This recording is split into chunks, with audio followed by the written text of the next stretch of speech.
Amen? Masaya po ba kayo ngayong gabi? Amen?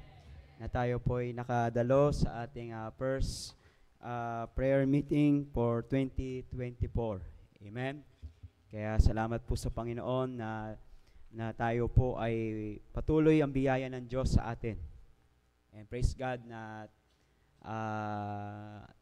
tayo po ay sama-sama na. Amen? Wala nang nasa extension or ano. Kaya dapat ay lalo pang maging excited tayo sa pakikinig ng salita ng Diyos. Amen? Kaya salamat po sa Panginoon, no? Sa mga biyaya na ibinigay ng Diyos sa atin for the year 2023. And salamat po sa tema po natin ngayong taong 2024, no? Abounding more this 2024. In 2024. Kaya salamat po sa Panginoon na tayo po nakapagpatuloy sa Kanyang biyaya. And it's a great privilege po na makatayo po muli sa pulpitong ito. Amen. Medyo naninibago. Amen. Medyo lumawak yung aking Amen. So tayo po tumayo lahat at buksan po natin ating Biblia sa Isaiah chapter 43. Isaiah chapter 43. Let's read beginning verse 18 to 19.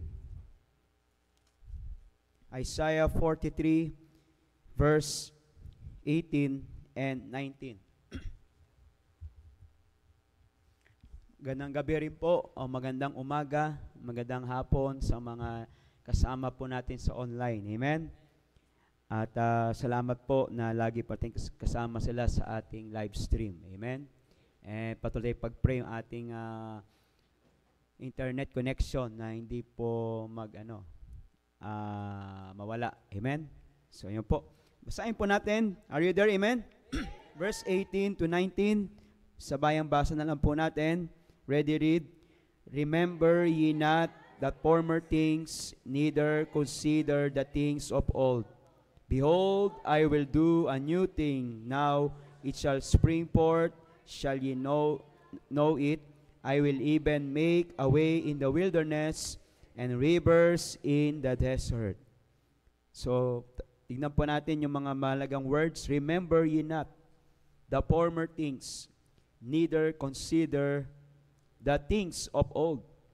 Behold, I will do a new thing. Amen? I will do a new thing. Yan po magandang sinabi ng Panginoon po dito, I will do a new thing. Amen? Kaya po, ang title po na ating mensahe po ngayong gabi, Things to Abound this 2024. Mga bagay na dapat mag-abound, sumagana sa atin ngayong 2024. Amen? So tayo po manalangin. Dakilang Diyos, salamat po sa gabing ito. Thank you, O God, na binigyan niyo po kami ng another opportunity upang makapanambahan sa inyo, makapaglingkod sa inyo at makapakinig na inyong mga salita. Salamat po, Panginoon, na ngayong gabing ito ay kami po sama-sama pumuli makinig na inyong salita upang kami po encourage, Panginoon, magpatuloy, maglingkod sa inyo upang makamit po namin ang nais niyo po sa buhay namin at nais po ninyo pagpapala para sa amin, Panginoon. Kaya Lord, pagpalayan niyo po kami sa gabing ito, bigyan niyo po kami ng attentive heart, attentive spirit, Panginoon. Alisin niyo po ang aming mga pride na kung saan ay minsan po ay kumukontra, Panginoon, sa inyong mga salita. Bigyan niyo po kami ng humble heart to accept your word upang kami po ay correct, upang kami po ay lalo pang maging matibay sa aming pananampalataya. Maraming salamat po. Ito po aming dalangin sa matamis sa pangalan ni Jesus. Amen. Amen. Mako na po tayo. Salamat po sa gabing ito. Salamat po na tayo po ay binigyan muli ng Panginoon ng another year. Amen. Every new year is another blessing, another opportunities, another open door, another journey, another experience. Amen. Another blessings na muling ibibigay ng Diyos sa atin. Amen? No po? And ine-expect po natin ang Diyos po ay patuloy pang magbibigay ng mga pagpapala sa atin. Pero sa kabila rin po ng mga bagay na yan, another blessing, another opportunities, another open door, journey, experience in our life, at the same time, meron din pong mga darating na mga another burdens, another challenges, another struggles in life, another testing in life. Amen?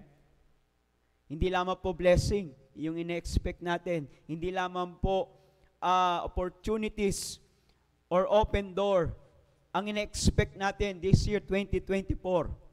Meron ding mga another burdens. Meron ding mga another challenges tayong kakaharapin ngayong 2024. Maring iba sa atin, no? Another challenges na naman nung matanggap mo yung bill ng Meralco. Amen. No? Another challenges. No, nung sinisingil ka nung inutangan mo. Amen. No, akala natin after ng taon ay tapos na lahat. Amen. No po, another challenges. Pero tandaan po natin, kailangan po nating tandaan, always be reminded that God is concerned sa bawat nangyayari po sa buhay natin. Ano po sabi ng Bible sa Hebrews chapter 13, verse 5? Amen? Hebrews 13, verse 5. Ano po sabi ng Biblia? Bagamat maraming challenges, maraming struggles, maraming burdens. Oo, maaring nung January 1 pa lang, meron na agad burdens. No? Burdens agad sa pamilya, burden agad sa, amen? Katatapos na ng bagong taon, meron agad problema sa pamilya. Amen? Anong sabi ng Bible, Hebrews 13 verse 5? Let your conversation be without covetousness, and be content with such things as ye have. For he hath said, ang sabi po, I will never leave thee, nor forsake thee. Yan po dapat yung tandaan, bagamat marami pong challenges, maraming mga struggles na pwede tayong kaharapin this 2024, but meron pong pangakong Panginoon, I will never leave thee, nor forsake thee. Amen?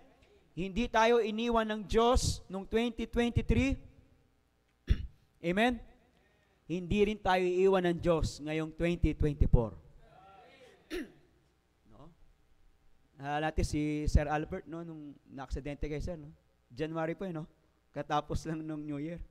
Pero praise God, 2024 ay kasama pa rin natin siya. Amen? No po?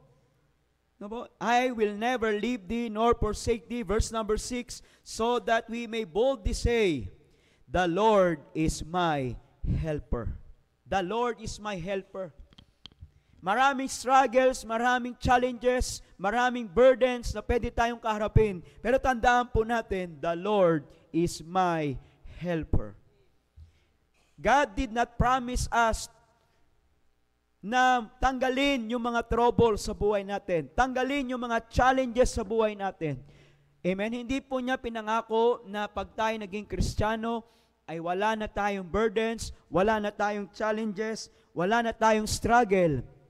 Pero ang pangako niya, sa gitna ng troubles, sa gitna ng challenges, sa gitna ng mga burdens, tayo po ay sasamaan ng Panginoon. Amen? Hindi po pinangako ng Panginoon na pag ikay naging Kristiyano, wala nang burden, wala nang problema. Hayahay ka na lang sa bahay, wala nang problema, wala nang stress. Amen? In this word, we have tribulation. But be of good cheer. I have overcome the world. Amen? That's why we need to depend more to God. Maraming trouble, maraming burdens, challenges. Kaya kailangan nating mas lalo pang dumepende sa Panginoon. Amen? In John chapter 15 verse 5, ano sabi ng Panginoon? Sabi ng Panginoong Kristo, John chapter 15 verse 5, no? I am the vine, ye are the branches. He that abideth in me, and I in him. Ano po ibig sabihin niyan? Yung dependency po natin sa Panginoon, yung connection natin sa Panginoon, amen? Yung attachment natin sa Panginoon, he that abideth in me, and I in him. Ano pong sabi? The same bringeth forth much fruit. For without me, ye can do nothing. Amen? Pag tayo po ay hihiwalay sa Panginoon, kapag tayo ay magdi-disconnect sa Panginoon, ano sabi sa verse number 4,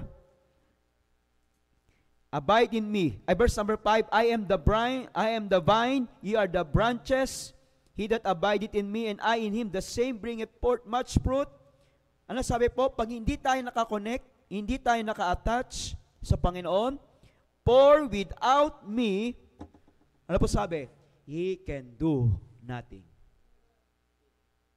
Amen? Kung wala, kung naka-disconnect po tayo sa Panginoon, we can do nothing.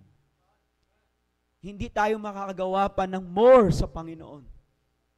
No, do more in 2024. Hindi tayo makagawa ng marami pa sa Panginoon kung hindi tayo nakakonect sa Panginoon. Amen? Hindi tayo magiging fruitful kung hindi tayo nakakonect sa Panginoon. Amen? In order for us to be fruitful more in the Lord, it requires abiding and depending in Him.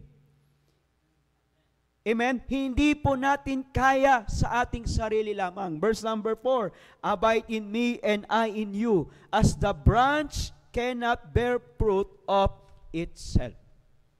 Hindi po natin kaya na tayo lang po ang gagawa. Kung ikaw ay estudyante, kailangan mo ang Diyos sa iyong pag-aaral. You cannot do it by your own self.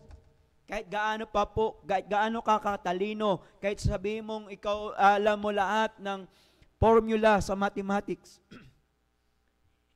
For without me, ye can do nothing.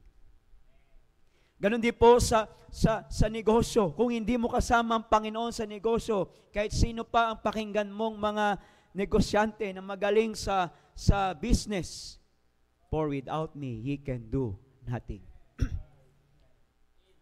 Kahit gaano po tayo kagaling, kahit gaano tayo kahusay, for without me, ye can do nothing. Kaya nga po, dapat lagi tayong kasama ang Diyos. Lagi tayong kasama ang Diyos sa ating pamilya. Lagi tayong kasama ang Diyos sa ating trabaho. Lagi tayong kasama ang Diyos sa gitna ng problema. Lagi tayong kasama ang Diyos sa gitna ng mga challenges sa buhay po natin. Amen? Pag hindi natin kasama ang Panginoon sa buhay natin, amen? Tayo po ay mapapagod. Amen? Tayo po ay mababurn out. Tayo po ay magsasawa sa ating ginagawa. Kaya wala po tayong magagawa. We can do nothing. Amen? Kaya po, nais po natin, bawat isa sa atin ay mag-abound. Ano po ibig sabihin ng abound? To increase. To be enlarged, to have more. Amen? Yan ibig sabihin po na abound, sumasagana, to increase, to enlarge, madagdagan pa, sumagana pa. Yan po ibig sabihin ng abound.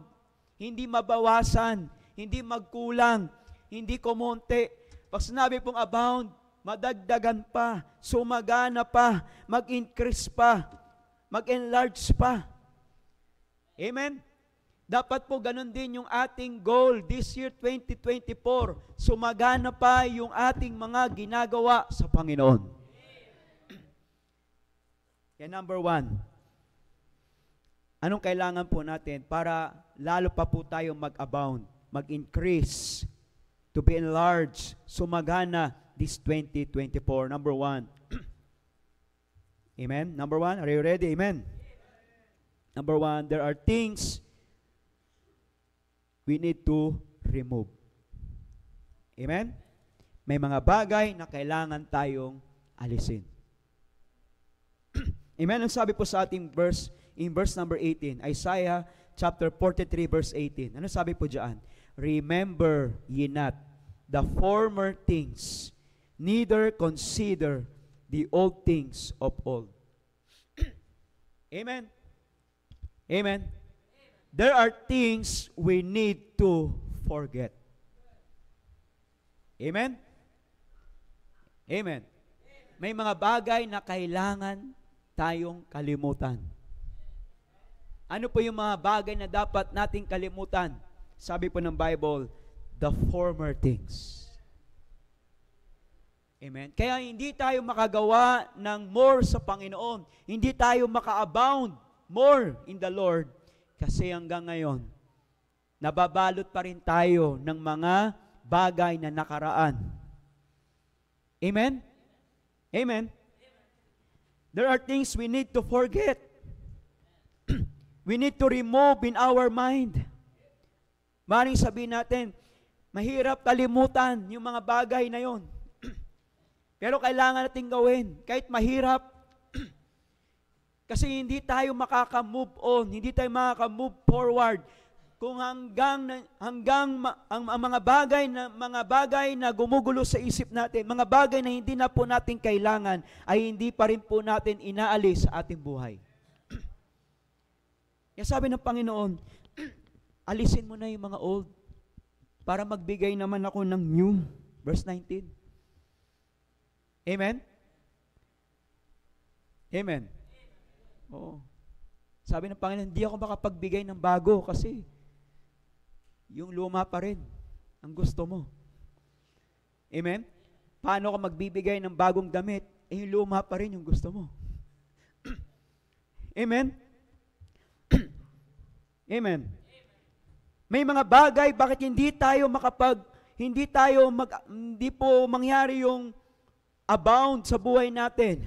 Hindi sumasagana ang ating buhay Kristiyano because may mga bagay pa rin sa buhay natin na nananatili na dapat naalisin na natin kaya wala po nangyayaring pagbabago. Kaya una-una po, we need to remove all our worries. Alisin natin yung ating mga pag-aalala. Amen? In John chapter 14 verse 1, let not your heart be troubled. Believe in God. Believe also in me. Alisin natin yung mga worries natin. Alisin natin yung mga bagay na nagbibigay ng takot sa atin. Amen? In verse number 2, Isaiah 43 verse number 2, ano sabi diyan? When thou passest through the waters, I will be with thee. And through the rivers, they shall not overflow thee. When thou walkest through the fire, niyo po thou shall not be burned, neither shall the flame kindle upon thee. No? Yun po. Huwag tayong mag-alala. Ano sabi verse 2? I will be with thee. Nasa gitna ka ng tubig, tatawid ka sa isang malakas na agos ng tubig. Pagkasama mo ako, sabi ng Panginoon, I will be with thee. They shall not overflow thee. Amen? Pag ikay dumaan sa gitna ng apoy, thou shall not be burned. Naalala niyo po si Shadrach, Meshach, and Abednego? No sila po ay tinapon doon sa pugon, hindi sila nasunog. Hindi sila namatay. Hindi po nasunog. Hindi sila nag-amoy usok. Amen? Samantalang yung soldier na nagtapon sa kanila doon, namatay. Amen? Kaya wala po dapat tayong alala. Amen? Kapag tayo po'y lagi nag-aalala, wala tayong magagawa sa Panginoon. Amen? Meron kang sisimulang business. Hindi ka pa nakapagsimula, nag-aalala ka na. Baka walang bibili. Ay, meron ng iba. Nagtitinda niyan. Amen? Nag-aalala ka na agad. Baka hindi nila magustuhan. Ba masyadong mahal yung benta ko. Amen? Nag-aalala agad tayo. Amen? Kaya nga pag nag-aalala tayo, wala tayong matatapos, wala tayong ma-accomplish. Amen? Kaya nga pag tayo po'y nag-aalala, kapag tayo may mga worries, anong dapat natin gawin? Normal lang po na tayo nakakaranas ng worry, ng takot. Amen? Pero ang nais ng Panginoon, hindi dapat yan ang manguna sa buhay natin. Normal lang na tayo nagwo-worry. Wala naman pong tao ang hindi nagwo-worry. Amen? Lahat tayo nagwo-worry. Pero hindi dapat tayo mamuhay sa ating mga pag-aalala. Amen? Philippians chapter 4, verse number 6, sa panahon ng worry, sa panahon ng pag-aalala, anong dapat natin gawin para ma-remove yan, maalis po yan? Ano sabi ng Philippians 4, verse number 6, lagi pa rin pinabasa, be careful for nothing, but in everything, by prayer and supplication, with thanksgiving, let your requests be made known unto God. Sa panahon ng worry, ang ganun dapat ting gawin. Imbis na tayo mag-alala, imbis na tayo maging malungkot, mag-pray na lang po tayo. In verse number 7, anong sabi ng Panginoon? And the peace of God, which passeth all understanding. Kapag nakapag-pray ka, magpapadala ang Diyos ng ano? Peace of mind. Amen? Kaya pa nag-aalala tayo, baka hindi pa tayo nagpipray. O kulang pa tayo sa prayer.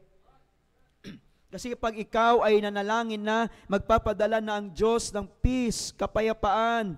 Amen? Papasok na yan sa iyong puso. Shall keep your hearts. Hindi ka na magiging ano tawag to? Ano tawag doon? Yung emotion. Ano tawag doon? Emotional. Yan. Hindi ka na magiging emotional. Kasi nagpadala na ang Diyos ng peace. Amen? Ano pa? And minds. Hindi ka na mag-iisip ng mga kung anong masasama. Hindi ka na mag-iisip kung akitin mo yung poste na Meralco. Amen? Amen? Kasi pinadalang ka na ng Diyos ng peace. Amen? Kaya nga po, we need to remove all our worries. At kailangan nating tanggapin na ang Diyos, alam niya na yung ating future. Ang kailangan lang po natin, magtiwala sa Panginoon. Sabi ng awitin, God is already in your tomorrow. Amen? Alam na ng Diyos kung ano mangyayari sa iyo. In John chapter 14, verse number 27, sabi, peace I leave with you, my peace I give unto you, not as the world giveth. Kaya nga yung peace po, hindi yan matatagpuan sa sanlibutan. Amen? Kaya nga laging sasabihin ng ating pastor, kahit puntahan mo na ang pinakamagandang lugar sa ibabaw ng mundong ito, hindi yan ang tunay na nagbibigay ng peace. Dahil ang tunay na peace ay nagagaling lamang sa ating Panginoon. Let not your heart be troubled. Believe in God, believe also. Amen? Let not your heart be troubled, neither let be afraid. Kapag tayo po'y may worry, nagbibigay lamang po sa atin ng sakit yan. Amen? Amen? Diba? Sayo nga sa pag-aaral, number 1, nagbibigay ng sakit sa tao ay ang stress. The more tayo nag-worry, the more tayo nagtatawag ng sakit sa ating sarili. Kaya anong dapat natin gawin? Proverbs 17 verse 22. Proverbs 17 verse 22. A merry heart doeth good like a medicine. Amen? Kaya dapat matuto tayong ngumiti. Amen? Kasi gamot yan. Amen. May kita mo ng tao ay merong problema, may problemado o stress, ay hirap na rin siyang makangiti. Amen? A merry heart doeth good like a medicine. Amen? No po? Not only to remove our worries, but also we need to remove all our weaknesses. Weaknesses. Amen? Alisin natin yung ating mga panghihina. Amen? Tandaan po natin, sino po ba ang dahilan bakit tayo nanghihina? John chapter 10 verse 10, the thief cometh not but for to steal, to kill, and to destroy. Ang diablo, gusto niya tayong pahinain. Amen? Pahinain niya yung iyong pananampalataya. Kasi alam ng diablo, pag mahina yung pananampalataya mo, wala ka nang magagawa sa Panginoon. Amen? No po? Kaya paano po tayo magiging malakas, matibay sa pananampalataya?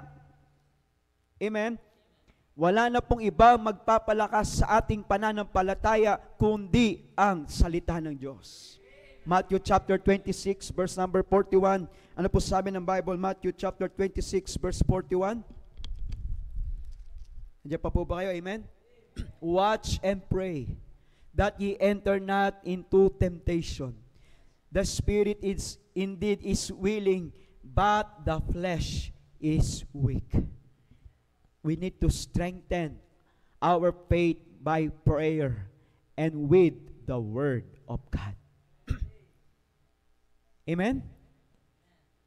Kaya nga po tayo nangihina kasi nga kulang na tayo sa pananampalataya natin sa Panginoon. Amen?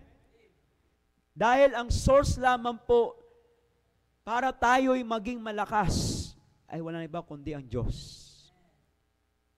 Amen? Philippians chapter 4 verse 13, I can do all things through Christ which strengtheneth me. Wala nang ibang magpapalakas sa iyo kundi ang Diyos. Amen?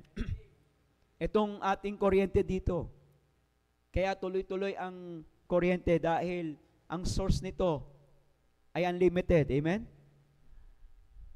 Pero kung ito ay, ano tawag dito? Yung dati, yung tawag doon? Solar? Amen? Baka ngayon, padilim na tayo ng padilim. Naalala niyo yung dati, nung wala pa po kuryente dito, no? Solar lang ng bombilya. O, pag oras na uwi, pag wala ng ilaw, o yan, ibig sabihin, uwi na. Amen? Amen? Nauubos yung kanyang strength, nauubos yung kanyang lakas, yung energy. Amen? Pero ganun din po tayo bilang Kristiyano. Ang dapat source ng ating lakas ay ang Diyos. Pag sa iba tayo kumukuha ng lakas, pansamantala lang yan. Mahina ka na naman. Amen? Ano sabi po na Isaiah chapter 40 verse 29? Isaiah chapter 40 verse 29. Ano po sabi ng Bible? Isaiah 40 verse number 29. He giveth power to the faint, and to them that have no might, He increaseth strength. Amen? Amen? Sino lang po ang kaya magbigay ng power sa mga nanghihina, napapagod? Ang Diyos. Amen? Kahit malaki ang pera mo, ang ipon mo, pero pag wala ka ng strength, hindi mo rin ma-enjoy yung mga bagay na yan. Amen? Kahit gaano kaganda yung bahay, kahit gaano kalamig yung bahay na yan, kaganda yung higaan na yan, kalaki yung TV na yan, kung walang strength, walang lakas yung tao, hindi niya na-enjoy yung mga bagay na yan. Amen? Kaya mga bagay na kailangan nating tanggalin. This year, 2024, yung ating mga worries, yung ating mga weaknesses. Alisin na po natin yung ating mga self-pity. Amen? Yung mga sama ng loob. Iwan mo na yan noong 2023. Huwag mo na ulit alagaan ngayong 2024. Amen? Amen? Baka ngayon, alaga mo pa rin yung self-pity mo. Dala-dala mo pa rin ngayong 2024. Amen? Hanggang ngayon, dala-dala mo pa rin yung pagiging immature. Immaturity natin. Madali pa rin tayo magtampo. Madali pa rin tayong masaktan. Amen? Ano sabi ni Apostle Paul? I put away childish things. Amen? Alisin na po natin para mag-abound naman tayo. This year, 2024. Amen? Yung mga hindi na kailangan sa buhay natin, tanggalin na natin. Amen? Amen? Oh. Diba? Ganon din po sa bahay. Yung wala nang pakinabang, binibigay mo sa'yo. Ay, hindi. Inaalis mo na. Hindi mo na kayang labhan. Binibigay mo na sa iba. Yung bigay ka naman ng damit sa iba, laban mo naman, maging babango. Amen? Amen? Yung hindi mo na mapakinabangan, dinedispose na natin, para ano?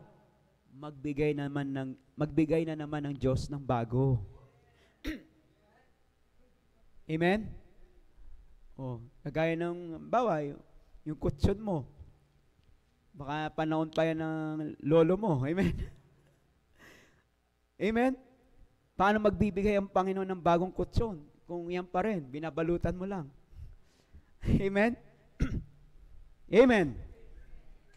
May mga bagay na kailangan po tayong tanggalin na sa buhay natin. Amen? Kaya tayo nanghihina minsan kasi ang lagi nating kasama ay ang mga unbeliever. Amen? Wala na pong magbibigay ng lakas sa atin, kundi ang salita ng Diyos. In order for us to be strong this 2024, we need to remove the things that hinder us to serve the Lord. Learn to let go. Amen? In the journey of our Christian life, there are things we need to let go in order for us to be more productive. Kaya hindi po tayo maging productive sa gawain ng Panginoon, hindi tayo mag-abound more sa gawain ng Panginoon kasi hanggang ngayon, dala-dala pa rin po natin yung mga bagay na pabigat po sa Christian life natin. Hebrews chapter 12 verse 1, diba? Let us run the race with patience that is set before us. Let us lay aside every weight. Kaya hindi ka makabalik sa ministry kasi dala-dala mo pa rin yung bigat. Ano yung weight na yan? Kasalanan. Gusto mo bumalik sa gawain ng Panginoon. Gusto mo ulit makabalik sa ministry. Kaya lang hindi mo kayang i-let go yung mga bagay na napabigat sa iyong buhay Kristiyano. Kaya nagiging dahilan, hindi nagiging masaya ang iyong Christian life. Matamlay ang ating Christian life. Matamlay ang ating paglilingkod sa Panginoon. Dahil merong mga pabigat. Amen? And number 2, there are things na kailangan po nating to remain. To remain. Manatili. Amen? In Isaiah chapter 43, verse number 19, ano sabi ng Bible? Behold, I will do a new thing. Tingnan niyo po yung I will do a new thing. I will even make a way in the wilderness. Amen. Ano ang mga, una-una po, the person that never removed in our life. The person na dapat mag-remain sa buhay natin ay wala ng iba kundi ang Diyos. Amen? Di baling mawalan ka ng best friend. Di baling mawalan ka ng close friend. Di baling mawalan ka ng trabaho, mawalan ka ng negosyo, mawalan ng mga bagay na meron ka. Huwag lang mawala sa buhay mo ang Diyos. Amen? Kaya unang-unang dapat hindi mawala sa atin is our faith in God. Pagtitiwala natin sa Panginoon. In verse number 11, sabi po dito, even I am the Lord, and beside me there is no Savior. Amen? Sino man pong persona ang hindi dapat mawala sa atin ay yung persona na kung saan nagligtas ng ating kaluluwa. Amen? Ang Diyos na nagbigay ng buhay para sa atin. Iyan dapat ang hindi mawala sa buhay natin, yung ating tagapagligtas. Kaya lang minsan pinagpapalit natin ang Diyos sa ibang tao. Pinagpapalit natin ang Diyos sa ibang bagay.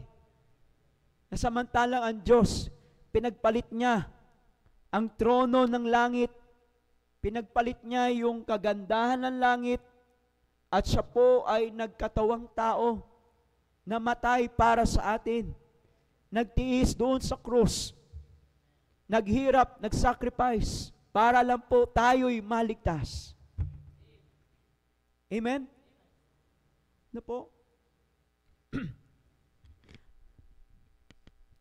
Isang bagay na di dapat nawala sa buhay natin ay yung ating pananampalataya sa Diyos.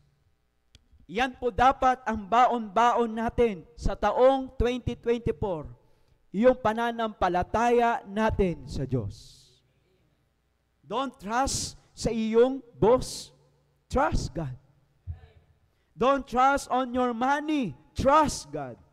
Don't trust on your position. Trust God. Don't trust on your knowledge. Trust God. Don't trust in your career. Trust God. Don't trust in your job. Trust God. Because ang mga bagay na ito is temporary. But God is eternal and unlimited God. And God never changes. He is faithful in His promises. Kaya sino man po ang manatili sa buhay natin, kundi ang Diyos. Yung pananampalataya natin sa Diyos. Amen? Not only our faith, but our love for the Word of God. Iyan po dapat ang mag-remain this year 2024, yung pag-ibig natin sa salita ng Diyos. Amen? Yung pagmamahal natin sa Kanyang salita. Iyan dapat po yung mag-remain, manatili this 2024. Amen? Dahil kung hayaan nating manatili ang salita ng Diyos sa buhay natin, ano po ang dadalhin ng salita ng Diyos sa buhay natin? Luke 11, verse number 28. Ano sabi po ng Bible? Luke 11:28. But he said, ye rather blessed are they that hear the word of God and keep it. The word of God that bring us to blessing. Amen? Amen. Blessed are they that hear the word of God. Ano man pong bagay ang hindi mawala sa atin ay yung pag-ibig natin sa salita ng Diyos. Kaya ang tanong po ngayong gawing ito, kamusta na ang iyong pagbabasa ng salita ng Diyos? Kamusta na ang iyong devotion? Nagdi-devotion ka, nakapag-devotion ka ba this 2024? Amen? Amen. Sa ilang taon na tayong Christian, na-experience na po ba natin basahin ang buong Biblia? Noong 2023, natapos po ba may nakatapos po ba ng buong Biblia sa atin? Bible reading? Amen? Ito po ang magdadala sa atin sa pagpapala. Amen?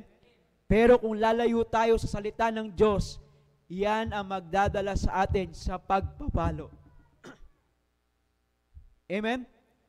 Joshua chapter 1 verse 8, this book of the law shall not depart out of thy mouth, but thou shalt meditate therein day and night, that thou mayest observe to do according to all that is written therein. For then thou shalt make thy way prosperous, and then thou shalt have good success. Ibig sabihin po, ang success sa Biblia ay hindi yung marami kang pera, hindi yung marami kang material na bagay. Ang success sa harapan ng Diyos ay yung pinapamuhay ang kanyang salita. Marami nga tayong pera, marami nga tayong material na bagay, marami nga tayong ipagmamalaki. Pero kapag hindi po natin pinamuhay ang salita ng Diyos, hindi po tayo success sa harapan ng Diyos. Maring sa harapan ng tao, success tayo. Amen? Maraming nagko-comment sa Facebook, congratulations, God bless.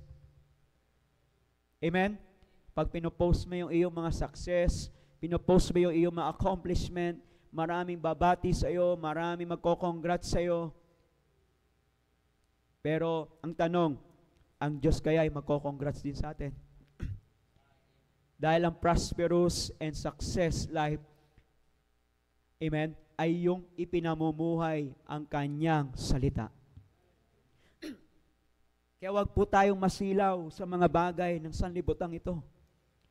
Huwag kang masilaw doon sa pinapanood mong vlogger. Amen? Na ilang dangkal ng gold na dito sa leeg. Amen? Successful talaga taong to. Amen? Grabe, blessing ng taong ito. Naiinggit tayo, amen? Amen? Tandaan natin, dito lang sila sa lupa. At saka, hindi talaga yun ang tunay na success. Amen? The Word of God will bring us to blessing. The Word of God will bring you to solid foundation. Matthew chapter 7 verse 24. Solid foundation. Ano sabi po ng Bible sa Matthew 7:24?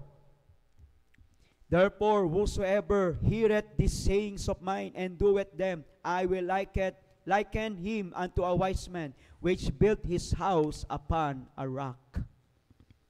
Amen? Wala na pong pinakamatibay na pundasyon sa buhay natin, kundi ang salita ng Diyos. Hindi po yung natapos natin. Ay, ako'y meron ng matibay na pundasyon sa buhay ko kasi marami nang nakadikit na mga certificate sa kwarto ko. Amen? Marami na akong naipon. Marami na akong natapos. Marami na akong narating. Sigurado, ito na, magiging matibay na ang buhay ko. Pero kapag wala po tayo salita ng Diyos, lahat ng yang mga bagay na yan, unti-unti po yang lumulubog. Unti-unti po yan naglalaho. Unti-unti po yang napapawi. Amen? Pero yung ginagawa mo sa Panginoon, abideth forever. Bakit po natin kailangan manatili ang salita ng Diyos sa buhay natin this 2024? Not only to bring us blessing, solid foundation, it will bring light in our life. Ito po magbibigay ng liwanag sa buhay po natin. Psalms 119, verse 130. Psalms 119, verse 130. Ito po magbibigay ng liwanag sa buhay natin. Amen? No? Praise God na meron tayong maliwanag na altar. Amen? Amen? Ganon din po, sa buhay natin, kailangan meron tayong salita ng Diyos at yan ang magbibigay ng liwanag sa buhay po natin. Psalms 190 verse 130, the entrance of thy words giveth light It giveth understanding unto the simple.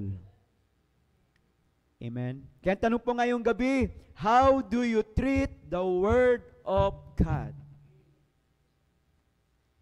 Mga bagay na kailangan mag-remain sa atin ngayong 2024 is our love for the Word of God. Amen? Kaya pag tayo nasa church, huwag tayong papayag na uuwi tayo na wala tayong baong salita ng Diyos. Amen? Kaya mahalaga na tayo nagte-take note, mahalaga na tayo nakikinig ng maayos, para uuwi tayo, dala-dala natin ang salita ng Diyos. Things that remain this year, 2024, is our love for the Word of God. Amen? And number 3, things to regain. Things to regain. In order for us to be abound more this 2024, is may mga bagay na kailangan po nating i-regain. Ano po ibig sabihin ng regain? Pag sinabi pong regain is dagdagan. Amen? Meron ka na, pero dagdagan mo pa. Yan po ibig sabihin ng regain. Amen? Kaya nga po, verse number 19, behold, I will do a new thing. Now it shall spring forth. Shall ye not know it? I will even make a way in the wilderness. No? Ganda na sinabi ng Panginoon dito, I will make a way in the wilderness.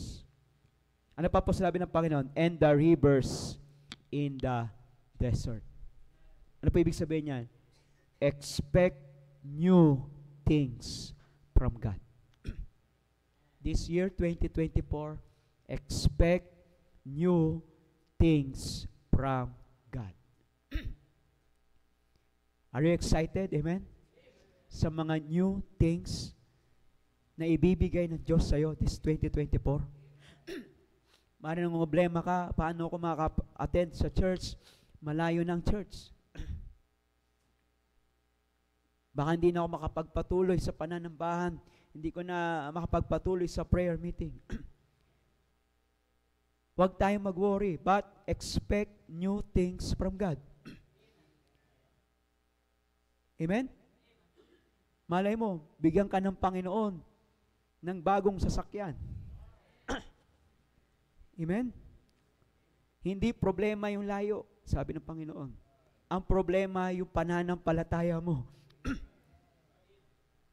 Expect new things from God this year, 2024. Consider not the old. Huwag mo na i-consider yung nakaraan. Huwag mo na i-consider yung mga former things. Amen? Expect new things from God. Amen? Ang Diyos, kaya niyang magbigay ng bago.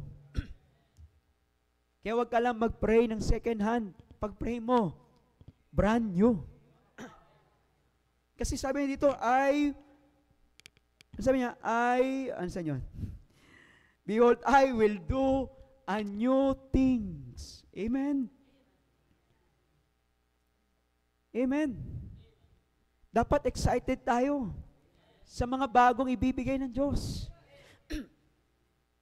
Baka this 2024, ay bigyan ka ng Panginoon ng sariling bahay. Bahay ng aso pala, hindi. Amen? Oh, expect new things this 2024. Kaya lang, kung lagi mo ulit titignan yung mga luma, ay wala talagang ibibigay ang Diyos na bago. Amen? Not only expect new things from God, sabi, it shall spring forth. Now it shall spring forth. Bigla na lang lilitaw yung mga new things. Spring forth. Maaring matagal mo nang pinagpiprayan, lumitaw na. Amen? Maaring kinalimutan mo na nga eh. Pero tumubo. Nakakala mo, yung tinanim mo sa Panginoon ay wala ng pag-asa. Sow more to reap more. Nagtanim ka last 2021, nagtanim ka ng last 2022. Amen? Last 2023, maaring this 2024, harvest ka na. Reaping na. Sumasagana na, tawag doon, tag-ani na. Kaya dapat ang Christian life natin tuloy-tuloy. Huwag nating iwan. Kagaya ng magsasaka, kahit matagal niya yung tinanim, hindi niya pwede iwan yon kasi isang araw, may tutubo. Pag iniwan niya yon, hindi niya mapapakinabangan yung blessing na yon. Amen? Kaya nga dapat tuloy-tuloy tayo. Amen? Spring forth. Unti-unti na nasisave yung mga kamag-anak mong matagal mo nang pinagpipray na masave. Amen? Yung akala mong hindi makikinig ng gospel, nakinig. Amen? Yung hindi mo na-expect na magpapabaptize, maglilingkod sa Panginoon, nagpabaptize. Nag-join pa sa ministry. Amen? Expect not only new things from God this year 2024, but expect great things from God. Great things from God. Sabi niya po niya dyan, I will even make a way in the wilderness. Sabi nga po ng ating pastor, kapag ikay nasa wilderness, hindi mo alam kung saan ang north, south, east, west. Hindi mo alam kung saan ang north, south, east, west. Kasi disyerto. Walang palatandaan kung nasaan ang north, south, east. Wala. Sabi ng Panginoon, I will make a way in the wilderness.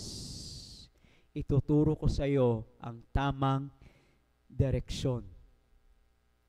Amen? Kung ikaw ay estudyante, hindi mo alam kung ano ang mangyayari sa iyo, kung papasa ka ba this year, alanganin yung grade mo, o alanganin yung teacher mo. Sabi dito, I will make a way in the wilderness. Amen? Amen. Pati yung teacher mo, hindi niya alam. Hindi mo alam yung direksyon ng iyong pamilya. Amen? Nag-aalala ka kung saan mo kukunin yung pangangailangan nyo sa iyong pamilya. Amen? Maaari yung anak mo ay magka-college na. Amen? Saan mo kukunin yung kanyang tuition fee? Hindi lang tuition fee ang inaalala mo, kundi yung malakas din siya kumain. Amen? Malakas din siya humingi ng baon. Kahit holiday, may pasok siya. Amen? I will make a way in the wilderness. Amen? Ang pinakamaganda dito, and rivers in the desert. Sino mag-expect ng river in the desert? Amen? Ilang po yan eh. Disyerto, tagtuyot, may makikita kang river. Pagka disyerto po, lahat ng river tuyot. Wala kang makikitang umaagos. Pero sabi ng Panginoon, sa gitna ng desert, mayroong river kang makikita. Ibig sabihin po niyan, expect great things from God, expect new miracles from God. Amen? Expect miracles this 2024. Miracle yon na merong river in the midst of a desert place. Miracle din. Expect more miracles this 2024. Amen? Expect more in 2024. Mag-expect tayo ng marami sa Panginoon kung we will do more in the Lord. Amen?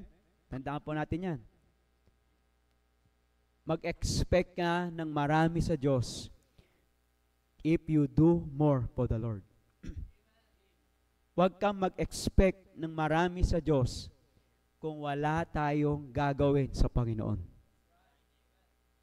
Amen? Nag-expect tayo ng marami sa Panginoon, pero wala naman tayong ginagawa sa Panginoon. Amen? Don't expect more in the Lord kung wala naman tayong ginagawa sa Diyos. Kung malayo naman tayo sa Panginoon, malayo tayo sa salita ng Diyos, expect nothing from God. Amen? In order for us to abound more, things na dapat mag-multiply. Ano sabi po ng 1 Peter chapter 1 verse 2? Dito po tayo magtatapos. 1 Peter chapter 1 verse 2. Ano sabi po ng Bible? Dito dapat tayo mag-abound. Sumagana. Amen? 1 Peter chapter 1 verse number 2. Elect according to the foreknowledge of God the Father through sanctification of the Spirit unto the obedience and sprinkling the blood of Christ, grace unto you and peace be multiplied. Ano dapat mag-multiply sa atin this year 2024? The peace and the grace of God. Amen? Not only expect more material things, more money this year 2024, expect more peace and grace from God. Kasi marami nga tayong material na bagay, marami nga tayong biyayang natanggap, wala naman tayong peace of mind. Peace, meron tayo, amen? Oo, maganda, meron na tayong grace, biyaya na galing sa Panginoon, meron ka pang peace of mind. Iyan dapat ang mag-multiplied sa buhay po natin. This year 2024. In verse number 5, to add more. Add more. Amen? Add more. 1 Peter chapter 1, verse 5. 2 Peter chapter 1, verse 5. Ano sabi po? And beside this, pareho din pala, verse 2 pala. Verse 2, pareho din. Grace and peace be multiplied unto you through the knowledge of God, of our Lord, of Jesus Christ, our Lord. Verse number 5, and beside this, giving all diligence, add to your faith, ano po nakalagay? Virtue. Ano po ibig sabihin ng virtue? Kagandahang asal. Kagandahang pag-uugali. Anong dapat i-add natin this year, 2024? Magandang pag-uugali. Magandang testimony. Kung hindi naging maganda yung testimony natin last 2023, ito dapat i-goal natin this 2024. Amen? Add to your faith virtue, and to virtue knowledge. Lalo pa po natin makilala ang Panginoon. Ano pa po? Temperance. Dagdagan mo pa ang iyong temperance. Kung ikaw ay mainisin, mainipin, magagalitin, add more temperance this 2024. Amen. Ano pa? Patience, godliness, ano pa? Brotherly kindness. Lagi ka na naiinis sa kasama mo. Why not na magkaroon ka ng brotherly kindness? Amen? Charity, pag-ibig. Ano sabi mga kapatid? Pag inad natin to sa ating pananampalataya, verse number 8, basahin tayo sabay-sabay, verse 8. For if these things be in you and abound, they make you, ye shall neither be barren nor unfruitful in the knowledge of our Lord Jesus Christ. Amen? In verse number 11, for so an entrance shall be ministered unto you abundantly in the everlasting kingdom of our Lord and Savior Jesus Christ. Abundantly into everlasting kingdom. Ano ibig sabihin niyan? Magiging maganda ang pagpasok mo sa langit. Magiging masaya ang pagpasok mo sa langit kung mangyayari to sa buhay natin. Hindi ka papanik sa langit na ikaw ay nakasimangot. Amen? Kasi marami ka pang hindi nagawa sa Panginoon. Kaya this year, 2024, things to remove, things to remain, and things to regain. Tayo po manalangin. Dakilang Diyos, salamat po sa inyong mga salita. Salamat po na muli niyo po kaming pinalahanan, Panginoon, sa buhay po namin bilang Kristiyano. Na nais po maging fruitful pa po kami this year 2024. Nais po na lalo niyo pa po kaming magamit this year 2024. Huwag niyo po hayaan ng kaaway, ang dyablo, ang mga weaknesses po namin, mga worries namin, ang maging hadlang para kami po ay hindi maging productive sa gawain po ninyo, Panginoon. Kaya Lord, help us, O God, to be more abundant this 2024. Sumagana pa, mag-increase pa ang aming pananampalataya sa inyo. Sa pagpapatuloy po na ating invitation, nais ko pong hilingin natin, Pastor.